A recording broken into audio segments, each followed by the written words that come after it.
الحمد للہ رب العالمین والصلاة والسلام علی خاتم النبیین وعلی آلہ وصحبہ اجمعین اما بعد فاعوذ باللہ من الشیطان الرجیم بسم اللہ الرحمن الرحیم قال اللہ تعالی فی سورة آل عمران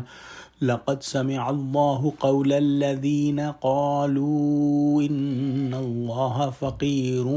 ونحن أغنياء سنكتب ما قالوا وقتلهم الأنبياء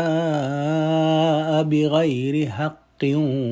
ونقول ذوقوا عذاب الحريق۔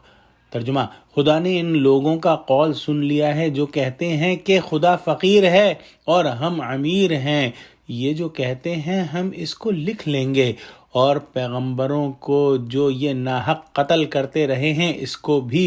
قلم بند کر رکھیں گے، اور قیامت کے روز کہیں گے کہ عذاب آتش سوزاں کے مزے چکھتے رہو۔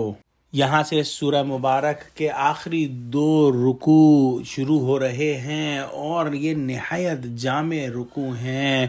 اس آیت کے اندر جو ہے یہود کی انتہائی بخل کی وجہ سے،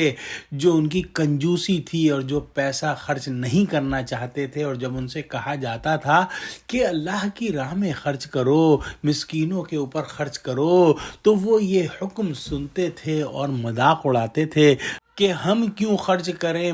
مسکینوں کے لیے، اللہ سبحانہ و تعالی فقیر ہے، نعوذ باللہ، کہ وہ خود خرچ نہیں کر سکتا۔ اس آیت کے اسلوب پر ذرا غور کیجئے۔ اللہ سبحانہ و تعالی فرماتا ہے سنکتب ما قالوا، یہ جو کہتے ہیں ہم اس کو لکھ لیں گے۔ کس قدر غصہ ہے اس جو ہے وہ آیت کے ٹکڑے کے اندر، اور کتنا غضب ہے کہ یہ باتیں جب ان کے سامنے قیامت کے دن دہرائی جائیں گی، جب آگ سلگائی گئی ہوگی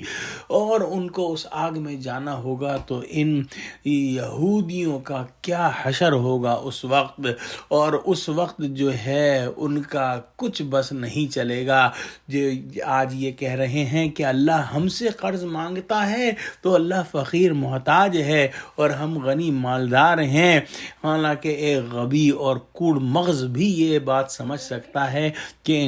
انفاق جو ہے اللہ کی راہ میں، وہ اس کو جو ہے وہ قرض سے تعبیر فرمانے میں اللہ کی طرف سے ایک رحمت ہے اور شفقت ہے کہ اللہ نے جو دیا ہے اس کو ہی اگر اس کے نام پر خرچ کریں تو وہ اس کو قرض سے تعبیر فرماتا ہے کہ اس کو تمہیں بڑھا چڑھا کر واپس دیا جائے گا۔ لیکن جب دل شقی ہو جائیں تو پھر اللہ کی رحمت اور شفقت سمجھ میں نہیں آتی، اور جو ہے اللہ کا اپنا دیا ہوا مال ہم سے ہماری مصلحت میں، ہمارے ہی دنیاوی اور اخروی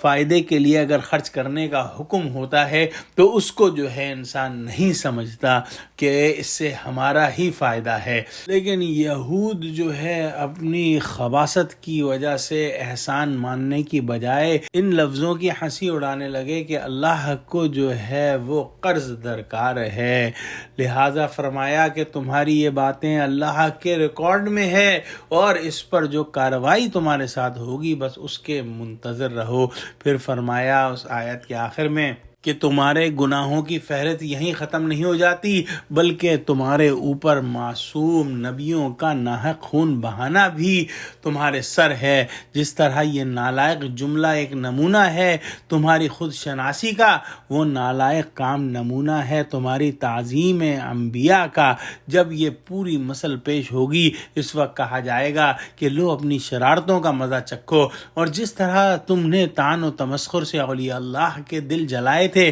اب عذاب الہی کی بھڑکتی ہوئی